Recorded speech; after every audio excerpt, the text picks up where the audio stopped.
you feel me? Where the birds take flight. Eagle swag on the rise each and every night.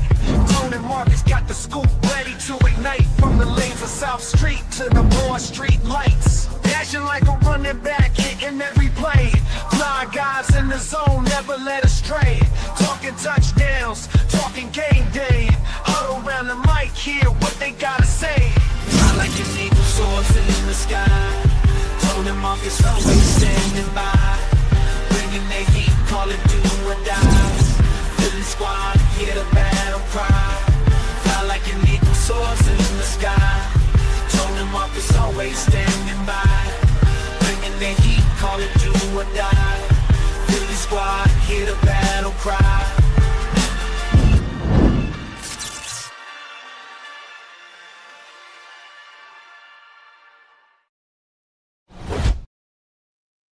There it is. What's going on, my guy? You muted.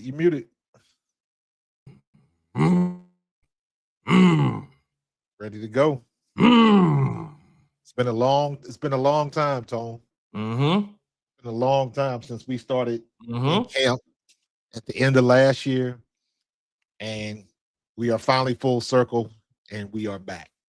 And you know what this is? You know this is we in the playoffs. This is for all the marbles. This is it. This is when to go home. This is why you play the game.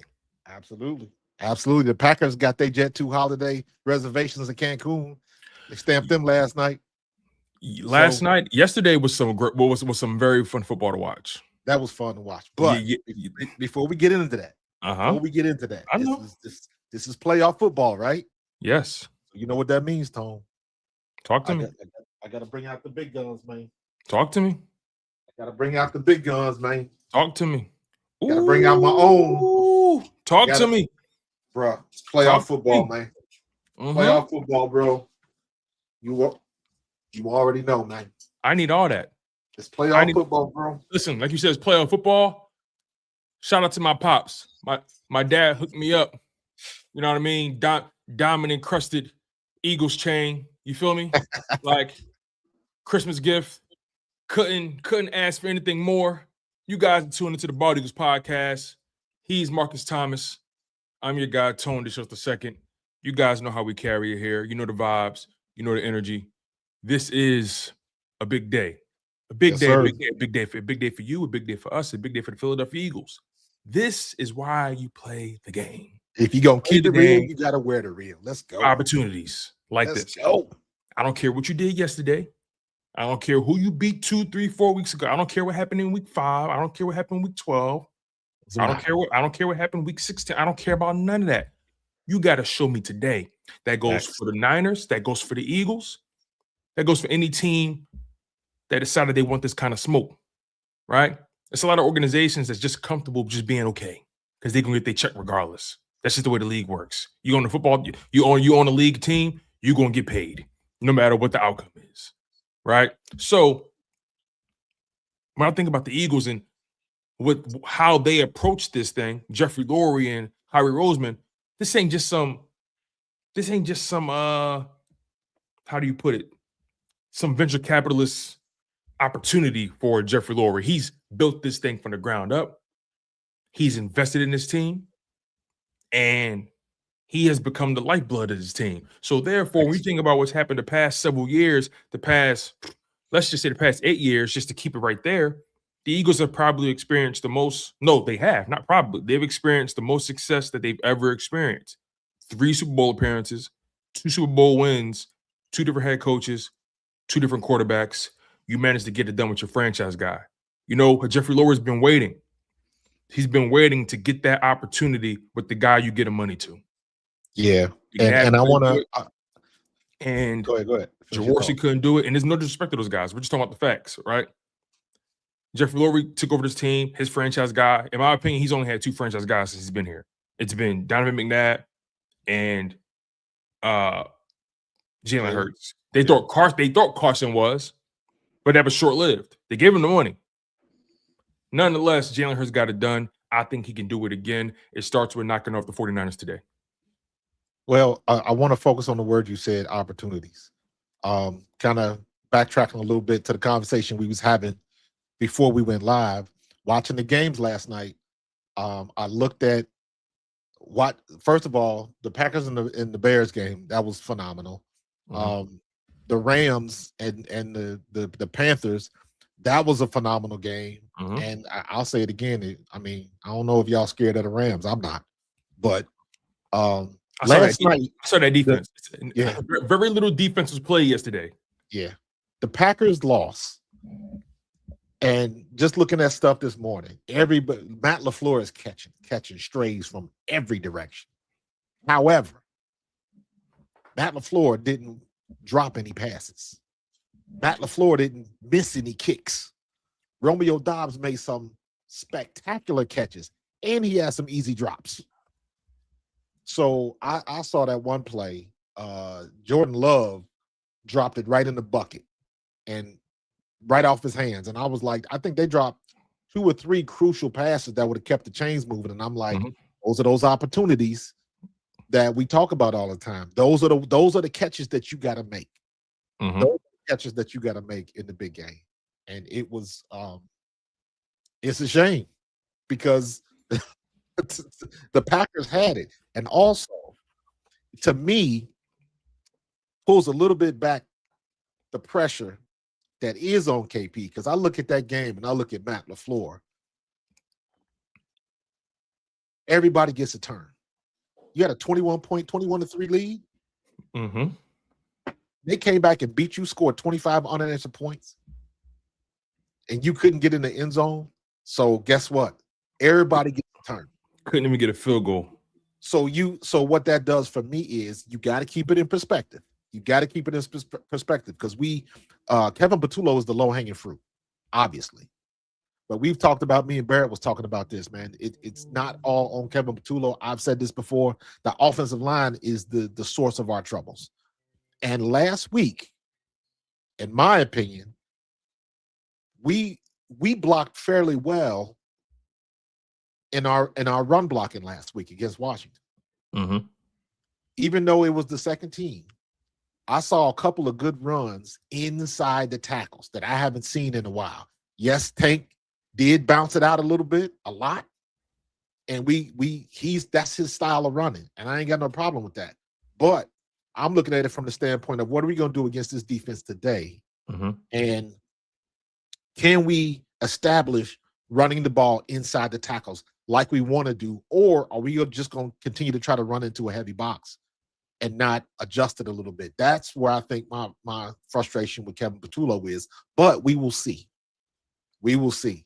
But there is no excuse with this decimated San Francisco defense. San Francisco just signed Kaiser White off the couch to play in the playoffs. You know good and damn well he ain't in game shape. So you're sure right. He hasn't played all year. That's how desperate they are right now. So I look at this like, remember in 2023, when we were down in Tampa Bay, everybody and their mama knew Bowles was going to blitz the hell out of us. And that's exactly what we did, or what he did. And we looked like we weren't prepared for the blitz. We cannot do that. We already know what their defense is going to do. We have to run the ball. Jalen Hurts has to run the ball today for us to be successful. Not to mention, we're going to get into the weather because it's going to be ugly today. It's going to be rainy, but more importantly, they're talking about wind gusts in the 30s, 30 mile an hour or more. So that might force us to keep the ball on the ground. So we have to win in the trenches today. That ain't stopped KP before. I'll tell you that right now. I'm with you. I'm with you in everything that you've just laid out right now. This game plan for the Philadelphia Eagles doesn't have to be as complicated as KP would like to make it most times. You have a team that's well rested. You're healthy. You win the battle on paper, player for player. There's no competition. Yeah, player for player. There's no competition, right? Obviously they have CMC and George Kittle, right? But they're top heavy right now. They got Trent Williams, who's on one leg, or Hobble with a hamstring. He's likely going to play today, right? Lane Johnson is a game time decision as well. Both of those, it's funny, both of those star tackles are game time decisions. You know what? I got that in my notes. Trent Williams' hamstring and Lane Johnson's Liz Frank both are playing. And it may be for both of them the last game of their career. Very, very, very possible. Who is hurt less? Who's going to get the most out of this opportunity to play? Because you all know, all it takes is one step with a hamstring. What would you rather deal with? I've never had a Liz Frank. I've tweaked hamstrings before. Okay. But I've never had a Liz Frank, so I don't understand or empathize with that type of pain. But I've seen it enough in the modern day NFL to know it's a problem. And to me, it's like it's all the same. You can get through some things. Back in the day when I was playing, if you had a bad hamstring, you would take that shot, get through it, and then if you were lucky at the end of the game, it wasn't worse than it was to begin with. But that's the risk people took back then. Now you look at it today, it's a playoff run. So Trent Williams, what he got to lose? He's 37 years old. He might not be in the league next year. So this might be his final swan song. So if you're going to go out swinging. Same thing with Lane Johnson. Same exact thing. I think the benefit, it goes to the Eagles and Lane Johnson because he's had more rest. And a hamstring is weird, man, because just when you think it's safe, you plant, you cut, you try to accelerate, you try to stop, and all of a sudden it pops again. Because the only thing that helps hamstrings is rest. So and Trent Williams has been out for what, 3 weeks, 2 weeks? I don't know how long he's been out. I'm not entirely sure, but you're right. Just one kick out too far, or one guy gets the inside move, and that's the thing, right? He's such a talented player. He's so savvy. He's so technically sound, right? You're gonna have to beat. He's gonna have to win the chess match today more than anything, more than the physical match. More than the physical. I agree. That's going to be a challenge. So if I'm Vic Fangio, and I know we're kind of all over the place, you guys, because there's so many angles we want to hit this game from. So I guess we could just stay on this side of the ball, or at least maybe stay with the injuries. Let's stay there, right? Let's stay in the injury in the injury bubble when it comes to Lane Johnson and Trent Williams. If you're Vic Fangio trying to take advantage of a guy like that who's limited, I want to test that hamstring. I might overload his side a couple times just to see. Just to force him to make some business decisions. Yeah, again, I agree. Trent Williams is not. Again, I say this with reverence. Trent Williams is probably one of the best left tackles we've ever seen in this game. He's going in the Hall of Fame, guaranteed. There's no question about it. Only thing missing on his resume is a Super Bowl, right? And he likely won't get that. So, if I'm Vic Fangio, how do I test that left side of that offensive line? I'm gonna overload it. Yeah, and make him. Also, really make him reach. Yeah. Now this may be a Nolan Smith game. Exactly. Because you want it. You want speed. You want speed around that corner, and you want to make him backpedal as much and as fast as he can. And he's got to reach for that block. So you got to make him move. And when you're talking about a hamstring, when you drop him back in pass coverage, that's where it gets tested. Start, stop, in and out, twists, different things, changing directions. You got to know what he can take and what he can do. My guess is he probably going to take a shot and he's going to be like, F it. It is what it is today. And a guy who's been playing, who's low-key been one of their best pass rushers, who's been low-key one of their most versatile players, Jalen Hunt. Yeah. He plays with a lot of speed, plays with a lot of aggression. He has very good speed to power, and he knows how to get off his blocks very well. I think that's Jalen Hunt's most underrated trait, his ability to cut off the angles and get off the blocks. You saw that in the Buffalo game, his ability to just corral a guy on the Josh Allen sack when Josh Allen was doing all that dancing and everything. He managed to Jalen Hunt is a very smart player. And obviously he could drop back in coverage. This Eagles defense is so versatile. Also, we can flip-flop. Put Jalen Hunt and Jalen Phillips. Yeah. You're true. It's funny. Jalen Hunt has become a starting edge rusher for the Eagles. Yeah. You know, Nolan is the rotational guy. BG is obviously rotating at DT. I know Aziz Ojolari, he was a full practice participant. He's still questionable to play to see that's based on him just being activated, not based on his health. Right. But this Eagles front seven, they can take advantage of the deficiencies of this Niners team. You know, just stand on the injuries, the injury part of it. You know, we know the Niners they're very decimated at linebacker. Very decimated. Crazy decimated, No Fred Warner, no Tatum Bethune. They're missing no Nick Martin. Like they're just completely decimated at linebacker. Like you said, they had to go get a guy off the street, and we're unsure if they're even going to activate him today. It's we're still unsure about that. On top of that, no Nick Bosa. Their best pass rusher has been Bryce Huff, and he only has 4 sacks on the season. Nonetheless, he's a guy that's not even an every down player.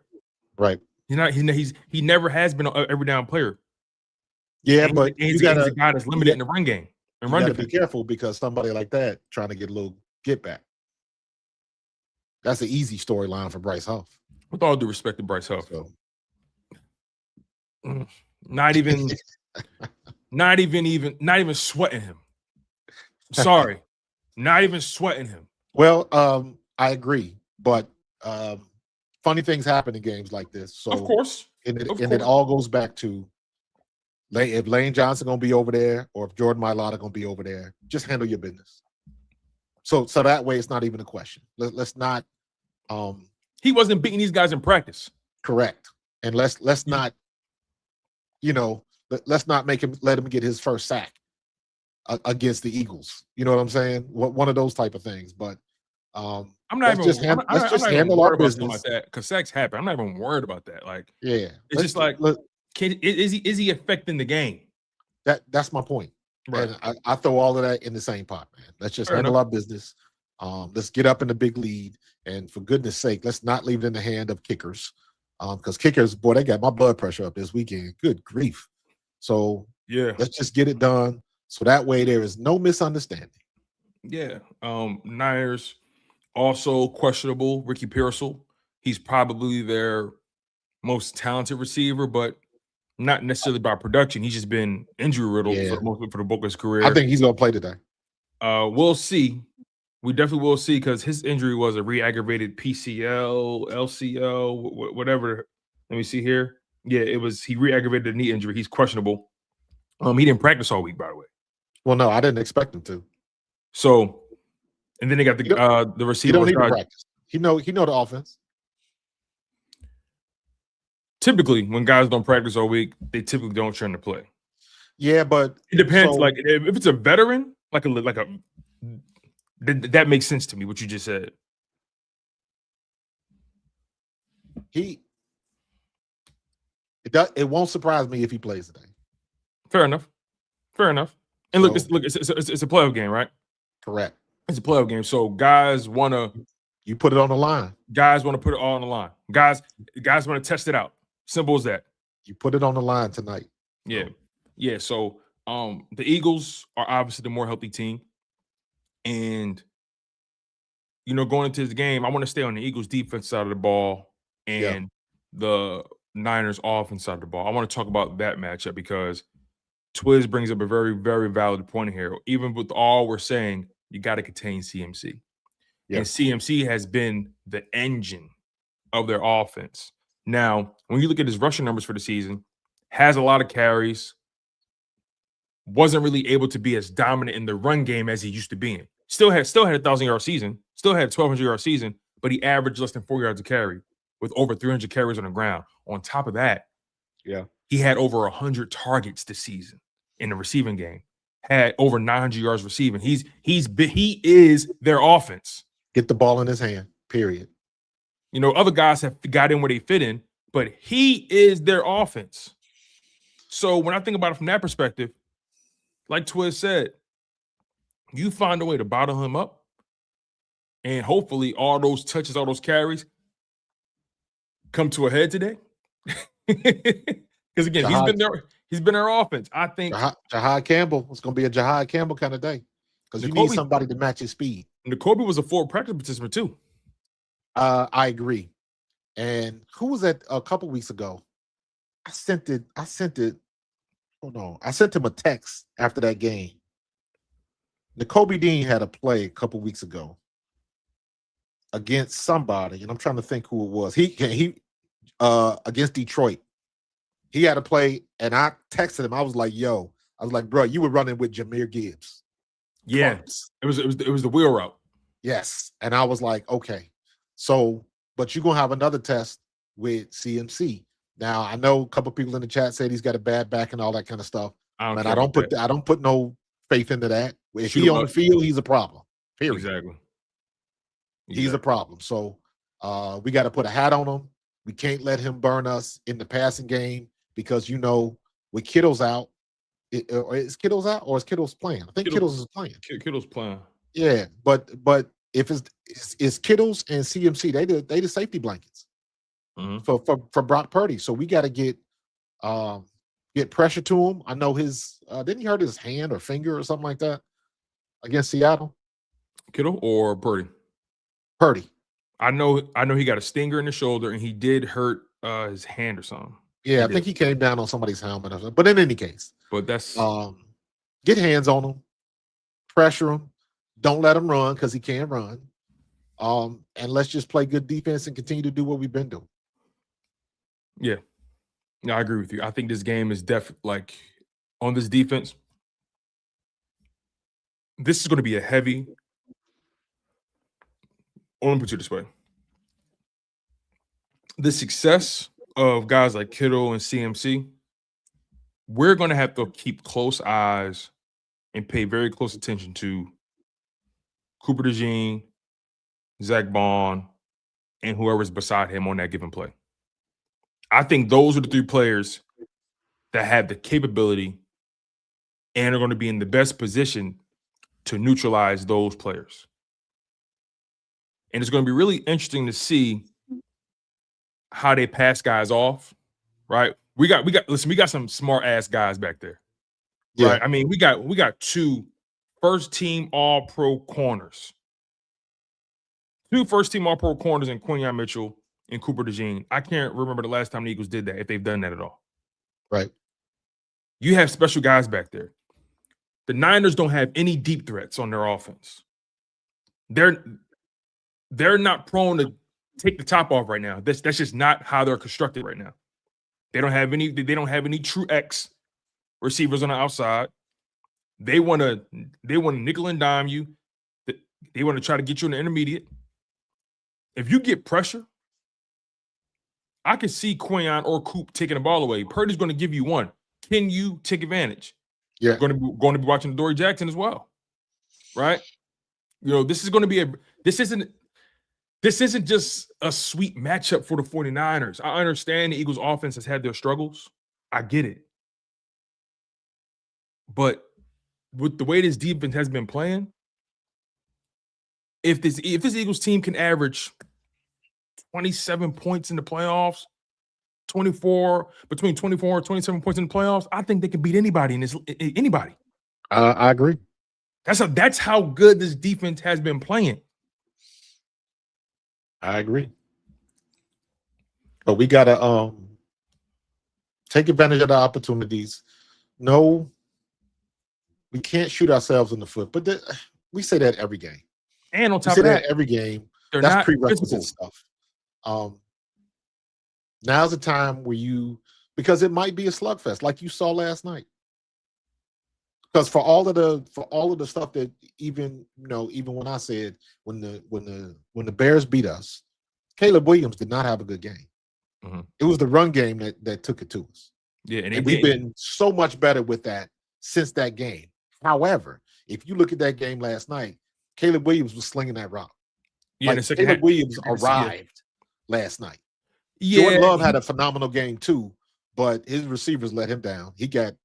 Jordan Love got damn Lamar Jacksonitis. Here's the thing, right? So, the Bears couldn't really run the ball last night, neither could the Packers. Yeah. And Caleb Williams had a phenomenal fourth quarter. Yep. Got to give credit where credit is due. They stayed with it. They kept fighting. That was a signature win, especially in Chicago, freezing cold. You see the snow flurries. It looked like a classic. That was a classic, right? Caleb Williams has arrived for that franchise. He's made them believe. That game made them believe that, okay, we have our guy. We got our guy. Absolutely. But I can't just forget those first 3 quarters. I agree. Right? I give all credit where credit is due. They're phenomenal. But scoring 25 in the fourth quarter doesn't really happen all too often. No, it doesn't. However, we have no room to talk. Of course. But we're talking about them, though. Right. So I look at it like this. Their quarterback made plays when he had to make plays. Absolutely. And I give all the credit in the world because if that was Jalen Hurts, I'm praising him to the moon and back. Correct. So I'm not going to dismiss that. When you're talking about now playoff football, that is the only thing that matters. You're absolutely right.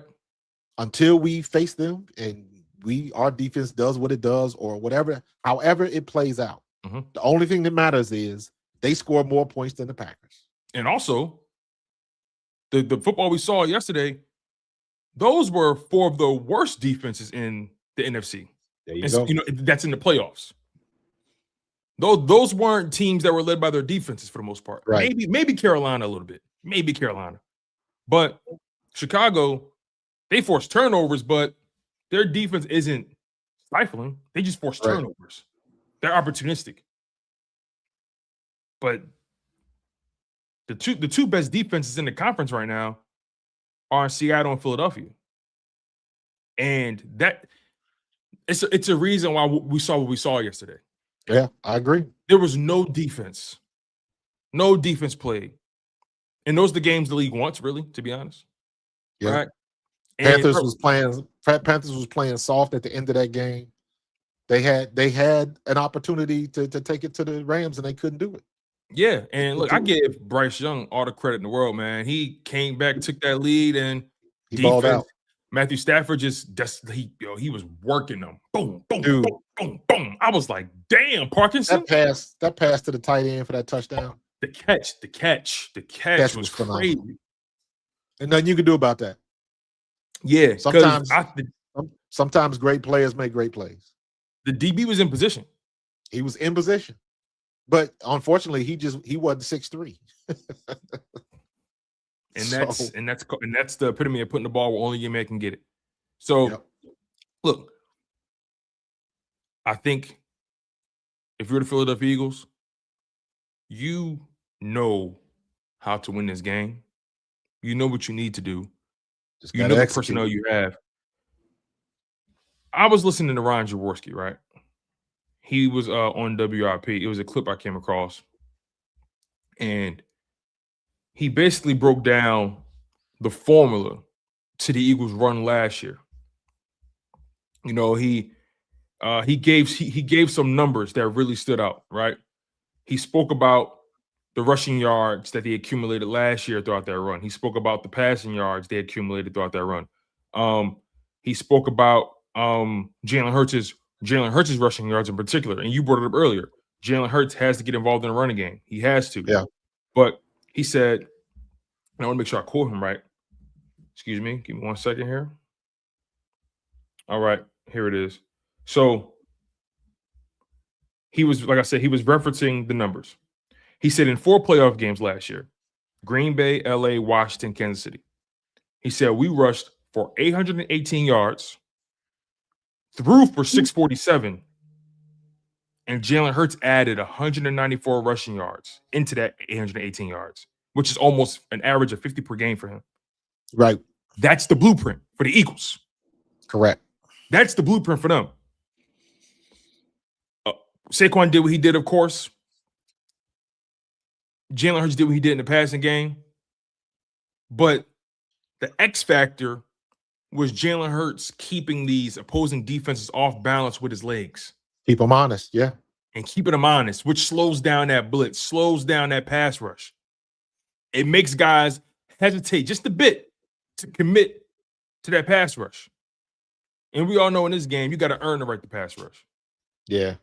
If you can't stop the run, you ain't earn it. You ain't earning it. So I'm going to be looking for how Jalen Hurts is utilized in the run game. I'm going to be looking for how he operates in the pocket. If he sees something, will he take it or will he try to win it with his arm? I expect his mentality to be protect the football, advance. Correct. Protect the football, advance. That's how he plays the game. But he is going to be more aggressive, in particular with his legs. I fully expect that. That has to be in the game plan this week with the way that the 49ers have been playing against the run and their depleted secondary. Like, I put a tweet out the other day. I think I added you to it. Daggone it. I didn't mean to do that. But it was, let me read off all these things, make sure I get it right. It was a bunch of teams that I have found out. Where did it go? Another thing, while you look for that, Yeah. I want to add this part to it. You got guys on this team who have playoff pedigree, championship pedigree. You have guys on the team that have tangibly elevated their games in the biggest of moments. A la Jalen Carter, who's fresh, who's healthy, elevated his game in the playoffs. Zach Bond elevated his game in the playoffs. Cooper DeJean elevated his game. Quinyon Mitchell elevated his game in the playoffs. Those are the teams that make it deep. Nolan Smith, I think he's on pace. He can. I don't know if he already holds it, but he's on his way to owning the most sacks in Eagles postseason history. And Saquon Barkley is on his way to having the most rushing yards in Eagles postseason history. So you have guys who have elevated their games in the biggest moments. You got a Jordan Davis who is a man on a mission, who's better than he was last year. Absolutely.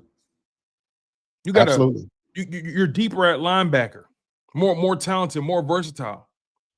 Our defense is just better right now. Playing better is better, healthier, which is the most important thing. So again, all the pieces are in place.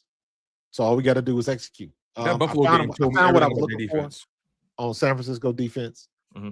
So Seattle, Chicago, Tennessee, Cleveland, the Rams, the Giants, Tampa Bay, Jacksonville, Arizona, and New Orleans. All of those teams had 100-plus yard games against the 49ers. What was the record? Now, you talking about Cleveland and Tennessee? Arizona and New Orleans.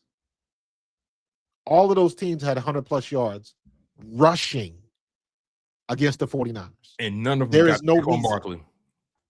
There's no reason that between Saquon Barkley and Tank Bigsby, they should not have at least, at the bare minimum, 25 touches between the two of them. I don't care how it's split up, but it better be at least 25 touches between the two of them. We got to start using Tank Bigsby more, because every time he gets the ball in his hands, he produces. Period. That's as far as it should go. Every time this kid gets in the game, he produces. Something good. I don't care if he bounces outside every time. If he bounces outside and is getting 4 to 8 yards every time he touches the ball, so be it. And if it's working, I don't care if Jalen Hurts has 4 pass attempts and we end up with 300 yards rushing. So be it. Whatever it takes. Whatever it takes. Every time Tank touches the ball, something good happens. Run it till they stop it. That's just the truth. Run it till they stop it. And you can't. And another thing, you want to really dominate this game, you got to start winning on first down again. This Eagles team has their average goal to go has been like 7 yards all year long. Yes, they've been in constant 3rd and long situations. If we see this Eagles team in more consistent 3rd and 2, 3rd and 1, 3rd and 3 situations, even 3rd and 4, they're going to win this game. That tells me they're winning at the line of scrimmage. Mm-hmm. That tells me they're winning on first down. That tells me they're on schedule. And it just opens up where the plays you're able to run. Right. And when you're that close, 3rd and 3, 3rd and 2, with that type of talent at running back and at quarterback, you don't know what they're going to do. You don't know what they're going to do. You got to get Jalen involved in that running game. You got to get your running game going. Offensive line, y'all had a week off. Cam, Landon, y'all had plenty of time to look at the film and recalibrate your brains. Like Tyler Steen, it's the big time, baby boy. Yeah, now you have playoff experience. Yeah. Tyler Steen played that entire NFC Championship game. Ain't no excuses. Tyler Steen has experience. He understands the state. They've been there. They all understand the stakes. And I think this team also looks at it from the perspective of, we got another crack at the apple. Yes, I agree. It don't matter what happens. We got another crack at the apple. I agree. Just show up. Just show up, man. So it'll be interesting to see, because I'm kind of going back and forth. I done pulled up NFL, the all 22 tape, and I'm looking at the 49ers defense, their defensive alignment, because it looks like a traditional 4-3, but what they got is they bring Jason Pinnock up to be an outside linebacker. So he's the one that's going to be the spy, looking at Saquon and Jalen, and he'll probably be a spy. But the one thing that strikes me is how much space it is on the line of scrimmage, because all of their defensive linemen are spread out. So that opens up zone lanes pretty effectively. If you can get your hat to where it's supposed to be, this is prime time for Saquon. Prime time for Saquon. So if our offensive line, because they blocked pretty well last week, run block. If we can do that again, now I know that was backups. Now we back to the normal. We'll see what Lane Johnson can do, but it doesn't matter. Whoever is in there lined up, we got to get a hat on the hat and get them men off the line of scrimmage so we can give Saquon some room to run, so he's not, shaking and baking 2 yards in the backfield. We got to let him get downhill and get positive yards. So this is the time to do this with this depleted defense. And not to mention, somebody mentioned this. I think I posted this on my video when I did that video about many kinds. A.J. Brown, the size difference between our receivers in their corners. We got to take, man, A.J. Brown should have about 3 to 4 quick slants. And I'm expecting him to break tackles today. For sure.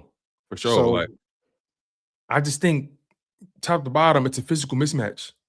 I've seen these Niners play this year. They don't want to tackle. They don't want to, bro. They don't want to tackle at all. I've seen him in that San Fran game. I've seen him. Yeah. They don't want to tackle. And they don't want to get physical. The level of physicality I saw that Eagles team playing with in Buffalo, in particular on the defense side, they're in playoff form. Absolutely. They're in playoff mindset. This ain't gonna be a game you lose because of your defense. I can promise you that. Nah. I can promise you that. Nah. This not gonna be a game you lose because of your defense. This is gonna be this offense. The ball's in your court. Ball's in your court. All y'all have to do is be good. You ain't got to be great. Right. You ain't got to be great. Just be good. Put 24 points on the board. Yeah. And let's keep it moving. Absolutely. So, but, we've been saying that all year, so. I know it's crazy. But again, like we said, man, what happened? What happened then don't gotta happen now. Don't matter now. It don't matter now. It don't matter. Can you execute the perfect game plan for this team today? Absolutely. Because 6 weeks ago, nobody thought that Caleb Williams was going to play like he played in the playoffs. Chicago ain't been to the playoffs since when? So it's all about what you do now, what's in front of you. So also, to your point about that, again, kudos to Caleb Williams and that Bears team for staying tough and showing up when it mattered most in that game, right? Yeah. Winning at home. In addition, Green Bay has been perpetual choke artists. Perpetual. Like let's just call it what it is. Green Bay, every time people thought this is their game, this is their year, kapooey, wild card round. I'm trying to figure out when did the beef happen between the coaches, between LaFleur and what's the name? Ben Johnson. Chicago coach. Ben Johnson. I'm not like when did that start? I think I saw somebody post a clip, I guess when he was hired, he said something. I'm not entirely his initial sure, but press conference when I think he said something about beating Matt LaFleur twice a year. And I was like, where did that come from? But I didn't realize that was the point of the beef, or was it something else that I'm missing? I'm not entirely sure, but I'll tell you this though, if it means anything.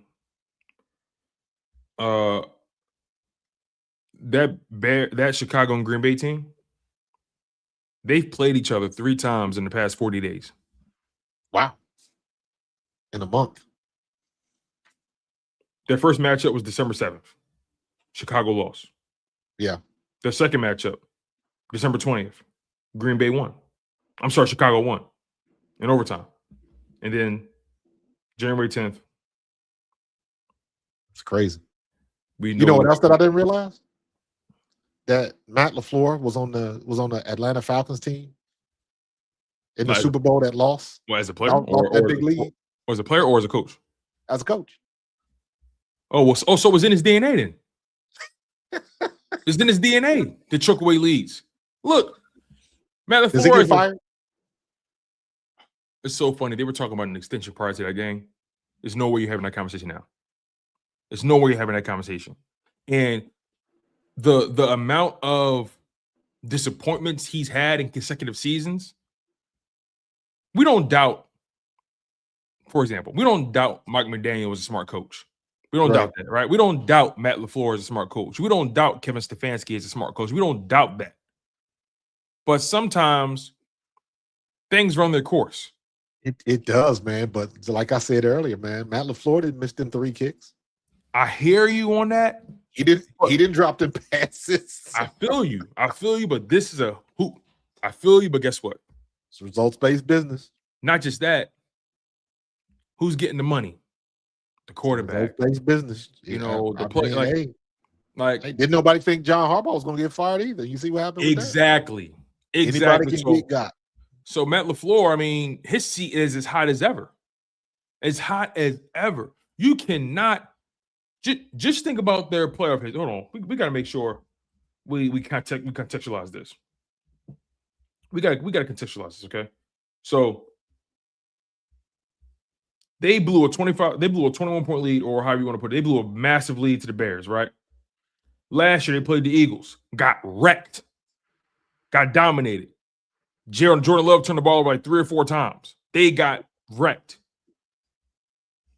Then they did beat the Cowboys, but then they lost to the Niners. 2021, lost to the Niners in the playoffs. So let's focus on the last 3 years when Jordan Love actually was the starter. We're talking 1-3 in the playoffs. Yeah. 1-3. He's never made a conference championship. Nope. He hasn't. Am I correct in saying that Matt LaFleur hasn't made a conference championship? No, he has, because he was the coach in 2019. He was their coach in 2019. I'm pretty sure about that. Make sure I got that right here. Yeah, he was the coach in 2019. So he made it to a conference championship. That was when they had the number 1 seed, though, in 2019. And they lost to San Francisco. Very, very bad game for them. My overall point is Matt LaFleur he's had his opportunities. Yeah. He's actually made it to 2 conference championships. Lost to Tampa Bay in 2020. Tampa Bay. Yeah. He's had his opportunities. He's had his opportunities. And guess what? Each season they've gotten further and further from the goal. Yeah. Let's call it what it is. And I say, like, when I hear stuff like that, to me, it's just a reminder for people of how supremely difficult it is to win a Super Bowl, let alone get there. Let alone get there. And we got an opportunity to be there 3 times in 4 years. Bro, let me give you a crazy stat that I saw. Make sure I got this right, because it blew my mind when I saw it. Did you know the Eagles or 49ers were in 5 of the last 8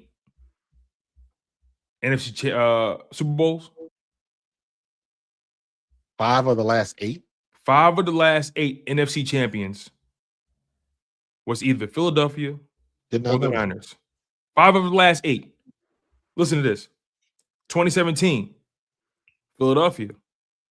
They won the Super Bowl. 2019, San Fran. They lost Super Bowl. 2022, Philly. Lost Super Bowl. 2023, Niners. Lost Super Bowl. 2024, Eagles. Won the Super Bowl. The last 5 out of the last 8, 5 of them were either Niners or Eagles in the Super Bowl facing whoever was there. And it's so interesting, right? In 4 of those 5 games, you want to know who the opponent was? The Chiefs. That speaks to the Chiefs' level of dominance, by the way, is also. Absolutely. Obviously, the Eagles beat the Patriots in 2017, 2018, but 2019, 2023, 2022, 2024, like, it was Niners or Eagles versus Chiefs. Yeah. That's remarkable. That's 4 of the last 8 Super Bowls. So both these teams have a strong history of being able to go on runs in the playoffs. They're meeting again. Just gotta finish. Last time they met was in the 2022-2023 NFC Championship game.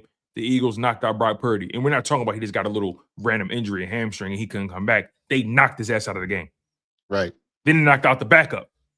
And then we saw CMC taking quarterback snaps. Yeah, that was bad. So that was bad. And he hurt again. He hurt now. So right. You crack him one good time, he's small for real.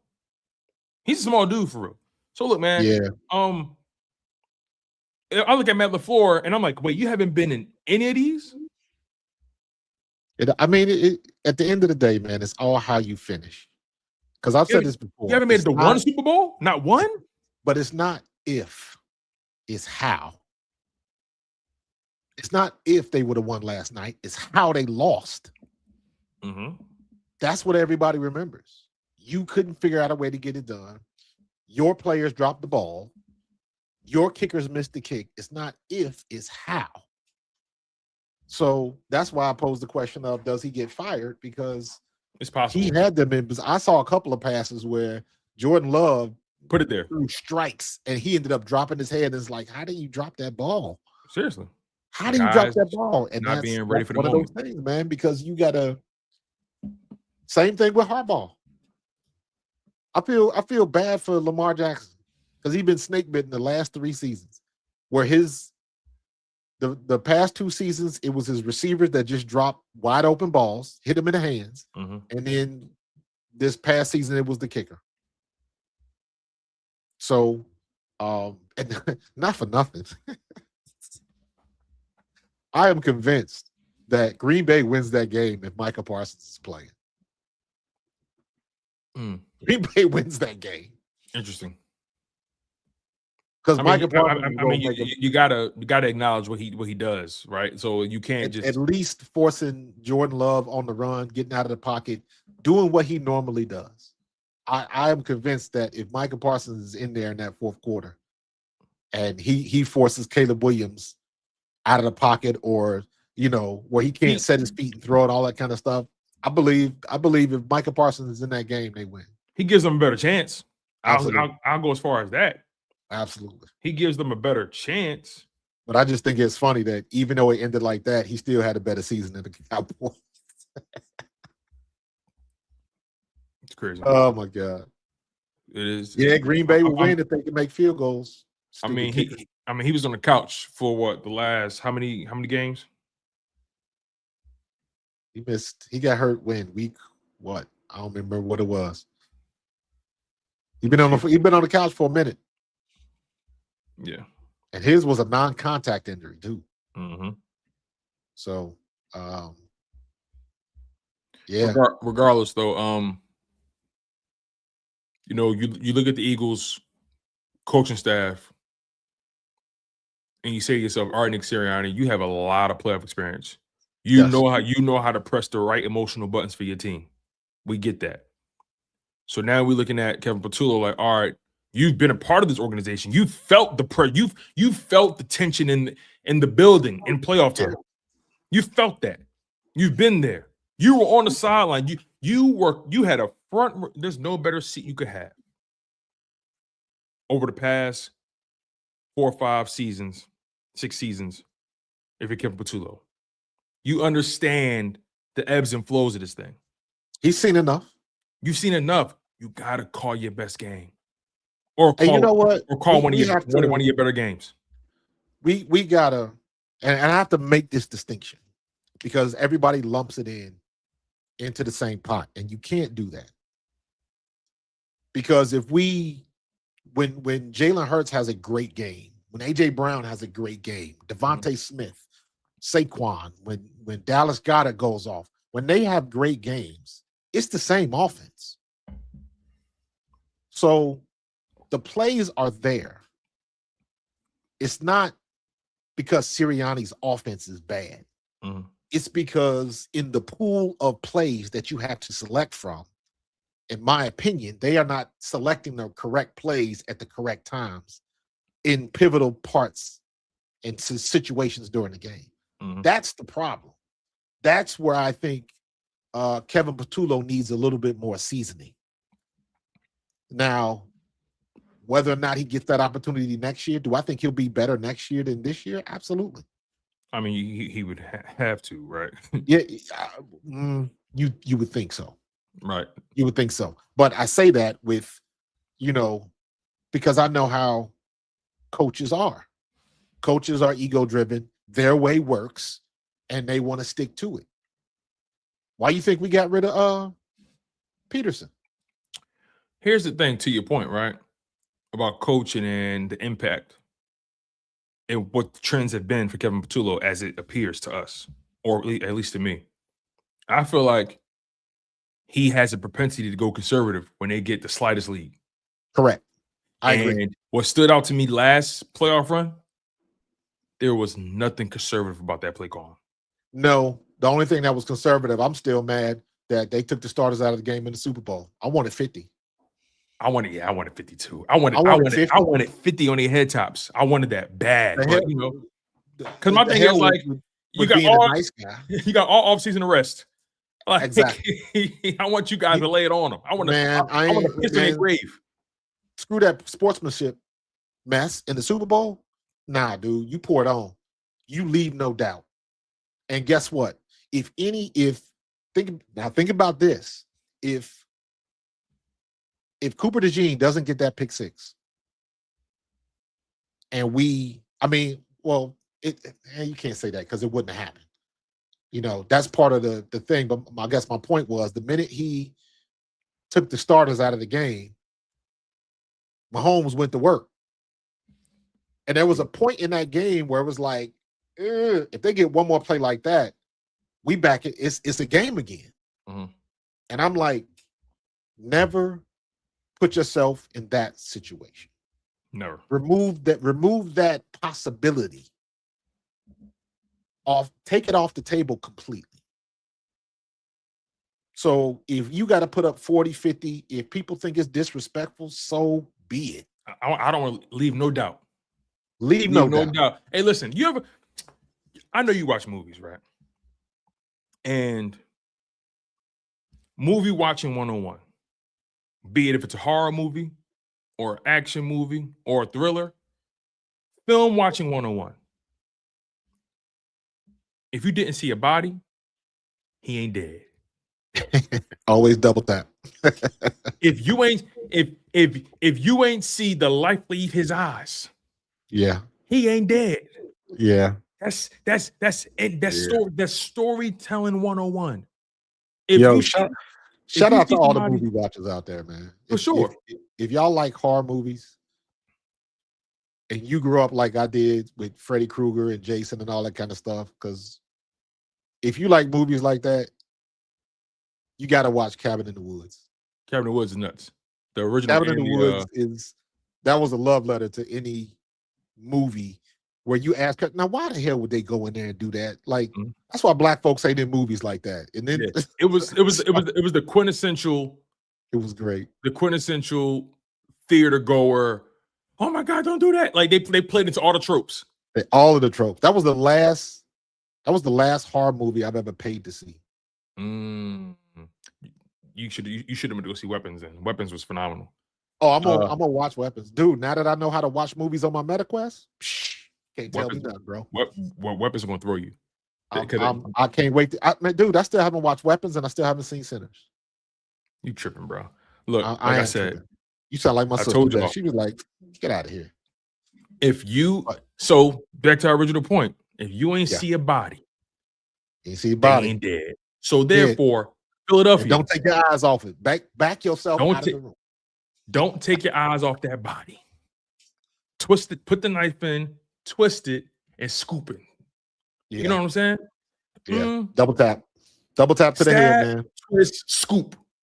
That's how you get them. So I'm just looking at it from the perspective of this is the playoffs. Do not take your foot off the gas under any circumstances. And I think Jalen Hurts understands that more than ever right now. I agree. More than ever. I am so happy that he is 10 toes down on it. It's not, they don't care how much you win by, as long as you win. I love that too. And also, he is keeping his foot on the necks of this coaching staff. In his press conference, he was very clear. He said, look, I make the most out of the positions they put me in. Boy, did you read between them lines? It was the same press conference. Between that and the clip from Hard Knocks, I knew that was going to happen. I was like, Hard Knocks going to Who was he with? Inside the meeting rooms, and you're going to see something, and everybody going to be like, He was with Scott Leffler. It was Scott Leffler and the quarterbacks in the room. Yep. The OC in them wasn't in the room. Yep. And he was like, and Scott Leffler was like, listen, they say it's going to rain, it's in third. But him and Scott Leffler said, fuck that. We don't care about none of that. And Jalen was like, thank you. Like it's like the way we've been doing it, like it's the clear frustration on his face was evident. You can't. That's why people don't want to deal with Hard Knocks. And then he even said when he was letting too much out of the bag. When he was addressing Patullo, I think he said Patullo or Kevin. Did he correct himself and said coach? Like he had to check himself real quick. Because when you do that, you kind of, when you refer to them by their name per se, rather than you kind of detach yourself for a brief moment, right? So I think Jalen Hurts understands the assignment, and I wouldn't be surprised. And I wouldn't be surprised if Jalen Hurts had a conversation with listen, don't play with it today. Nah, not today. Don't play with it. And I don't even think Jalen Hurts is going to let it. I wouldn't be surprised. Again, I've got mixed emotions on this, but it'll play itself out when our season is over. I wouldn't be surprised if Leffler gets the nod next year. Because I think him and Jalen are like-minded. Yeah. He said nothing but positive things about Scott Leffler all season long. Listen, man, there's something to be said. Anybody in the chat on your everyday, when you with family, when you're on the job, when you doing whatever it is that you do, when you go to different places, you immediately know. Usually this happens on your job. You immediately know the people that you will get along with and the people that you won't. And you don't even know them yet. Why? How come you don't like so-and-so? We just don't vibe like that. You immediately know.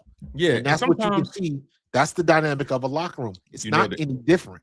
You know that. And you could easily tell that Jalen Hurts and Leffler was vibing. Now, having said that, I gotta put the preface in there that all we saw was a 30-second clip of a 6-month relationship or longer. So we got to be careful when you just taking clips and you run with it, because there's a lot of other background information and things happen behind the scene that we are not privy to.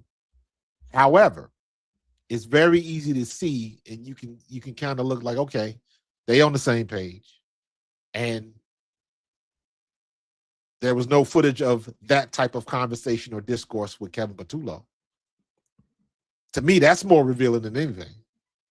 But again, I understand, and you got to keep this in mind. It is a production. That is a production. They went over the angles. They went over the clips. They had to edit it. What sounds good? What sounds spicy? So I understand that avenue of it. So you got to be careful before you try to put stuff in motion that's out of context, and that you got to keep that in mind. You're right. So, but at the end of the day, it don't matter. It's going to play itself out today at 4:30. So what I'm hoping is, Kevin Patullo, you done taken your lumps, rightfully so. You done had your criticism, rightfully so.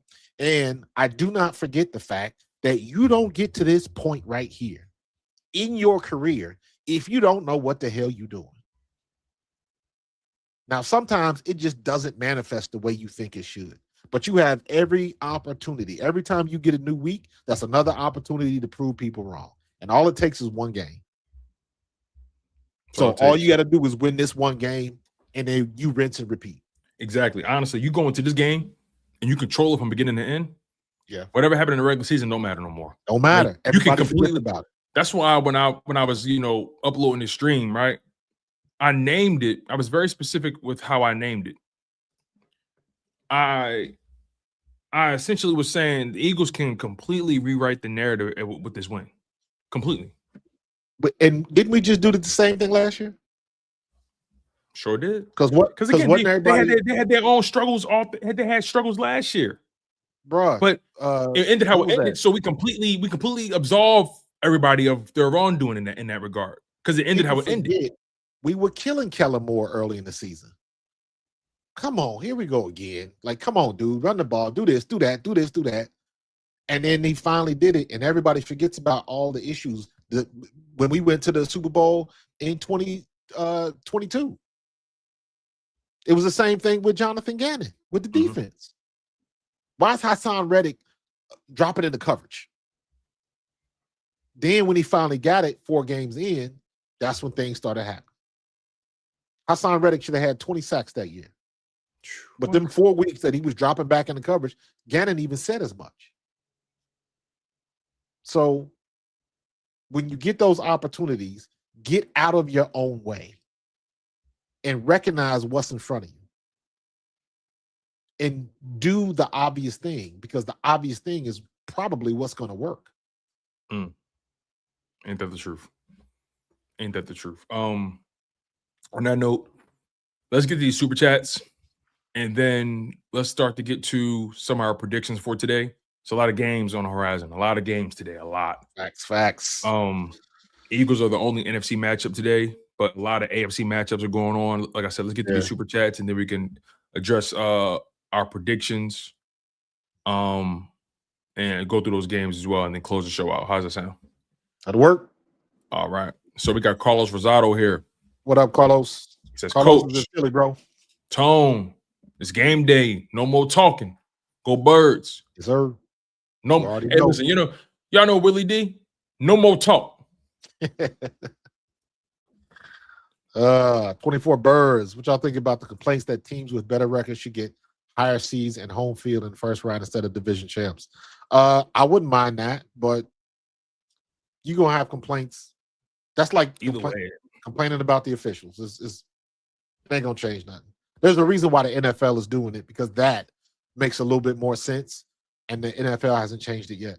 So there's a reason why they're doing it. So, and they've changed a lot. They've added games. They've changed rules. They've changed kickoff. Like they've changed a lot. But the one thing that they refuse to change, which I'm totally content with, is their playoff format. They've even added a game in the playoffs. Yep. Like they said, listen, we're not changing the format, but we'll give y'all another team to get in though. Give y'all another game. But we ain't changing the format. Yeah. And I don't mind it, frankly. I don't mind it. I'm good with it. But Totally. appreciate that 24 birds as usual. Yeah, thank you for doubling back, man. We appreciate you. We are number 1 in the league defending tight ends. We will win the trenches battle. I hope you're right. We have to be mindful of the screen game. Absolutely. Niners knows Purdy won't have time. Very good point. Their quick game is going to be locked in. I'm gonna touch on that in the predictions a little bit. Yeah. I think you nailed it, ASG Marcus.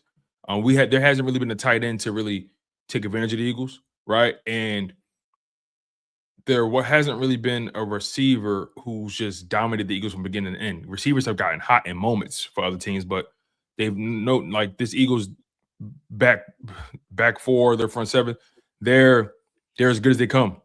All pros and Pro Bowls all over the place, man. All over the place.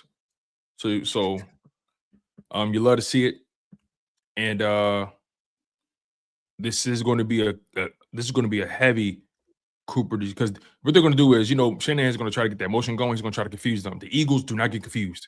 They don't get mixed up. They understand their responsibilities, and they trust each other back there. You got 2 All-Pros at corner. You got Cooper DeJean and Zach Baun directing traffic back there. They trust each other unequivocally. I watched so much what opposing offenses try to do with the motions, and I always see DeJean and Baun like tapping people like, hey, stay, like their communication is so elite, and that's Vic Fangio. That's a top down trickle down effect. Right. What do y'all think about the hit Devontae Adams took in the third that got flagged? That's par for the course. I don't remember. I didn't think it deserved the flag, but you can't play football no more. So yeah, can't play football no more. That is true. This offense decides to go comatose in the second half. They better put enough points to give my championship defense a chance to win games. 100%. I agree with you 100%. Let's hope it don't come to that. Yeah. And let's hope they take care of business. The offense has heard the noise, but they heard the noise in the past. So, but again, we always go back to the past, and then we'll go back and say, but it's a clean slate. It's in the playoffs, so it don't matter. It doesn't matter if you do what you're supposed to do going forward. Because if the other thing happens, everybody's going to say, why couldn't you figure it out? You've been doing this all year, and now it cost us. How come you couldn't figure it out and everybody else could? So don't make it complicated. This defense is scarce. Mm-hmm. We can't get beat by Kazir White. Or Eric Kendricks, who's washed. So, it is what it is. Yeah, for sure. All right, those are the Super Chats, y'all. We appreciate y'all. All right, let's get to some predictions for the day. We'll do the Eagles game last. All right, so today we got Jags. Oh, I'm sorry, we got Buffalo. We got the Bills at Jacksonville. That's my upset of the week. I'm sorry, not upset of the week. I feel like although the Jags, and when I say upset, people typically mean the lower seed being the higher seed, right? But I think people have Buffalo winning this game. Most people. I think Duval's going to come out on top. But I think Jacksonville wins this game. Yeah. I really agree. do. I think, I understand Josh Allen is Josh Allen, but I think the Jags are hot. They're playing well on both sides of the ball. Trevor Lawrence is playing the best football we've ever seen him play. I like the Jags in this game. I really do. Jacksonville's going to be lit. I think Duval gets it done, man. I think they get it done. I think Jacksonville gets it done. Yeah. It's going to come down to this though. Can Jacksonville stop the run? Can they keep James Cook from breaking the game open? Can they keep Josh Allen from keeping plays alive with his legs? Right? Because Josh Allen obviously is a great passer, but what makes him elite, what makes him dangerous is his ability to break you down with his legs. That's what makes him the most dangerous. Right. You know, like I say the same about Jalen Hurts. Jalen Hurts, he's accurate. He could pass. He can do all that. But what makes him the most dangerous is when he adds that layer of his athleticism to the game. So it's going to be interesting to see how the Jags contain that running game. The Eagles were the only team to dominate them that way. And I think that's why I also get a little pissed off to the sidebar. I get a little pissed off when people talk about, oh, yeah, Chicago did what they did to the Eagles. You know, look, that happened, sure. But the Eagles have put up – the Eagles defense gave you a performance to absolve them of that murder. And that was against Buffalo, the number one rushing offense in football. Did they struggle in Chicago? Sure. But the number one – it happens, right? It happens. But that Buffalo game completely absolved me of any concerns I may have for them in run defense. Nonetheless, I think Jags win this game against Buffalo. Absolutely. We'll see. We'll see how it goes. Gets it done. Trevor Lawrence arrives, and yeah. And by the way, right now, Jacksonville are 1.5-point favorites, and you only get the 1.5 for being home. Exactly. So they think that this is a pick 'em. I'm rolling with Jacksonville. We also have, let's see here.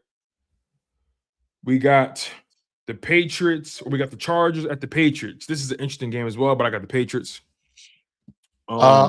Patriots all day. I think Justin Herbert suffers another season where he doesn't get a playoff win, and I think Justin Herbert plays his worst game of the year, like he always does in the playoffs. Sorry, I don't buy Justin Herbert. Yeah, he can keep confusing y'all with the sexy football play in the regular season. He can keep getting y'all with that. Listen, I'm not buying him. Time is up, man. So hey, it's put up or shut up now. So I'm not buying him. And we're not going to see each other until Tuesday. So Steelers and Texans. I got the Texans in that game. That Texas defense is rolling. They are rolling. You know what?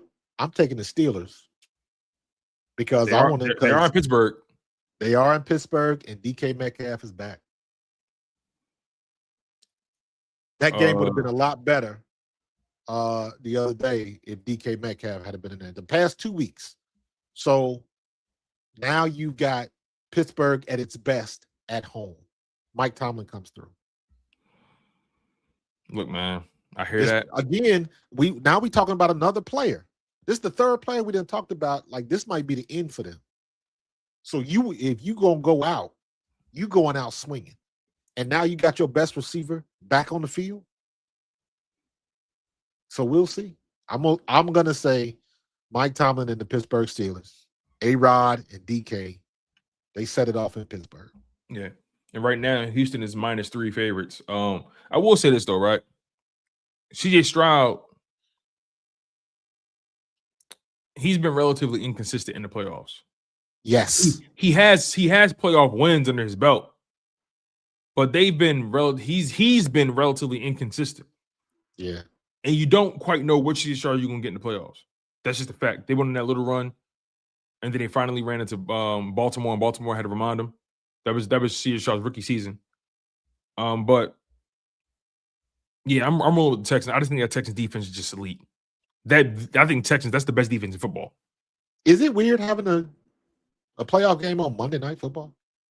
Yeah, but that's the price of or the cost of adding another game or add another team to the playoffs. You know, you're right. Got to put it somewhere. Got to put it somewhere, man. So we'll see, man. It's going to be very, very interesting. So I got Texans, you got Steelers. We both got the Jags beating Buffalo, and we both got the Patriots beating the Chargers. So yeah. All right, and now we get to our game: Eagles, Niners, 4:30 p.m. Eastern, 3:30 p.m. Central. We obviously got the Eagles in this game. The question is, what's the score?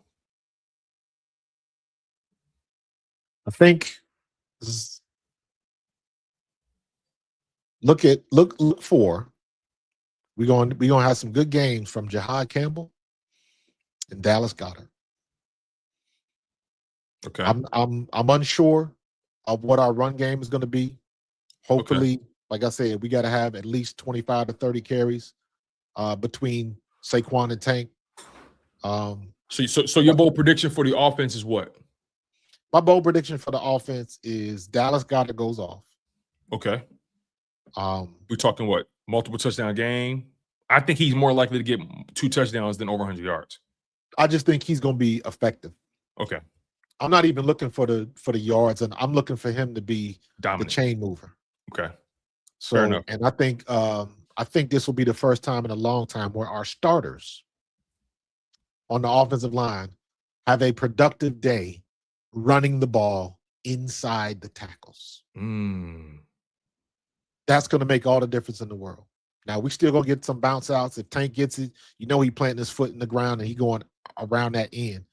And I ain't got no problem with that. But I want to see Saquon hit the holes like they designed to be hit and not have to shake and bake 2 and 3 yards behind the line of scrimmage. That's what I want to see from our offensive line today. And whether you believe it or not, for whatever reason, when Lane Johnson is on the field, our run blocking looks different. Yeah. Even if we're running away from him, it just looks different. So he's on the field. Let's hope that he's 100% and he can give us, whether he's 100% or not, let's hope he can give us a good effort. I just need 85 from him. Give me 85. Give me 80. I just need you to hold your block, bro. Yeah, hold the block. Yeah, I don't want you to be hold the block. Simple as that. So okay, your bold prediction for the offense. Dallas Goedert has a day. My bold prediction for the offense. I think the Eagles rush over 175 yards. It works for me. I think the Eagles run game gets going. That works for me, and I see it because, and I'm saying all of this with Dallas Goedert. Knowing how the weather's supposed to be today, the wind is going to be a factor today. So it's not going to be a lot of deep balls today. So we're going to have to ground and pound. So, heck, you've been saying that. Now I'll say it out loud. Like, you might be right.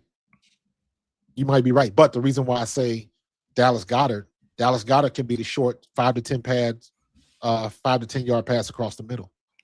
Yeah. Because the middle is going to be the key. The middle is where it's at today. I agree 100%. All right, bold prediction for the defense. Now, I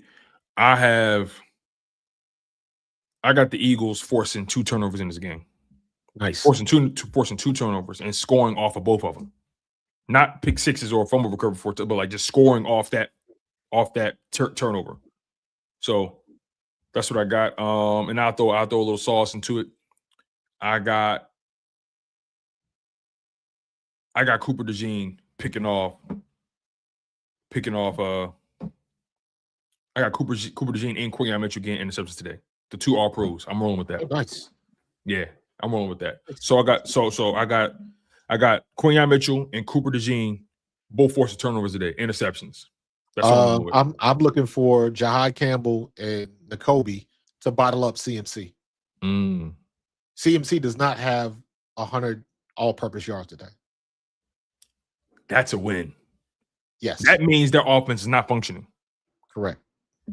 Okay, I like that. You're going to pop off 1 or 2, 10, 15 yards, or catch a screenplay. But for the most part, we're going to have him bottled up. Just like we did Jahmyr Gibbs. And just like we did King Henry. I like that. All right, score prediction for this Eagles game. What you rolling with? Whoa, I hate the scores. I hate the scores in the playoffs. I don't care about the scores. I don't care about the scores, man. Too much to not enough is always the best score. You gotta give me something. I will say 27-17. That's a good score. I'm gonna roll with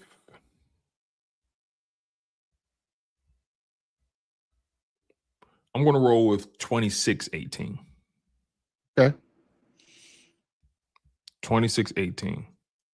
No. You know what? I'm going 27-20. Okay. 27-20. That's my score. 27-20. Works for me. Works for me as well, big dog. All right, bro. And this is 31-10. Come on, Ahmad. Stop playing. Hey, listen, man. What's for thinking? Ahmad? What's for thinking? You better turn off Madden. Listen, y'all, we really do appreciate y'all for locking in, as you guys always do, man. Again, it's playoff time. We all expect what we expect, right? And I think today's going to be fun. I think today is going to be, even though my score prediction 27-20, I think this game is going to be a little more stress-free than we think it is.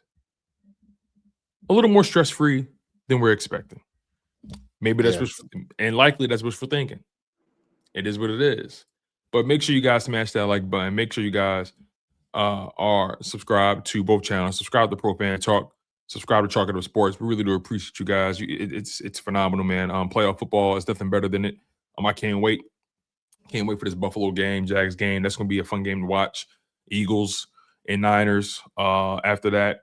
And then you got Patriots and Chargers later on in the evening. So we have a fantastic slate, you guys. Make sure you got your food and everything ready, man. Kick your feet up, relax. Hopefully we got something good to talk about going into Monday morning, y'all, because some of us got a long commute. I know I do. So other than that, that's the show. We good. I gotta send a shout out to my great grandson Roman.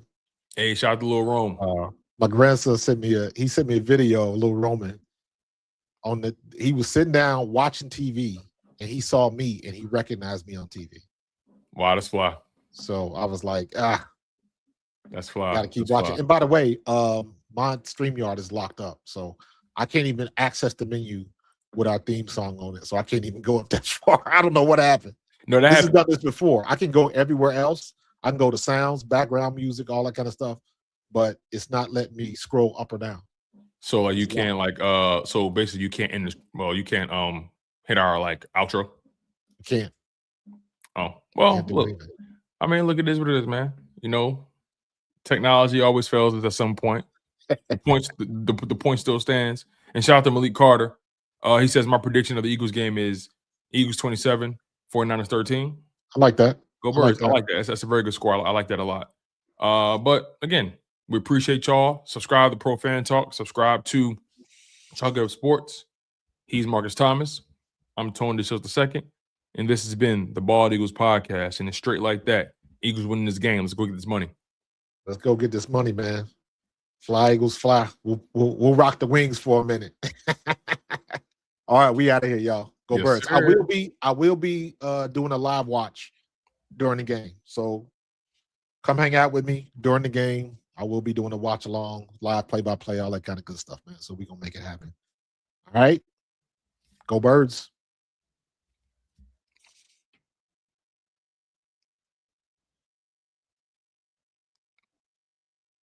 I can't even end it right.